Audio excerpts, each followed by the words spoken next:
ನಾನು ಟೀಸರ್ನ ಇಲ್ಲೇ ಬಿಡುಗಡೆ ಮಾಡಬೇಕು ಅನ್ನೋದು ನನ್ನ ಆಶಯ ಇತ್ತು.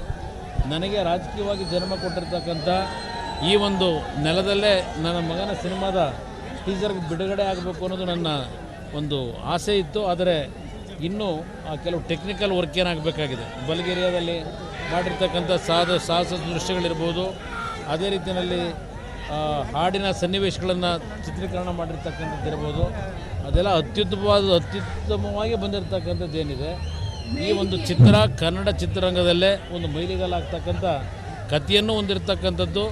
ಟೆಕ್ನಿಕಲಿ ಇವತ್ತು ಬಾಲಿವುಡ್ಗೂ ಇವತ್ತು ಸರಿಸಾಟಿಯಾಗಿ ನಿಲ್ತಕ್ಕಂಥ ರೀತಿಯಲ್ಲಿ ಇವತ್ತು ಈ ಚಿತ್ರ ಮೂಡಿ ಬರ್ತಾ ಇದೆ.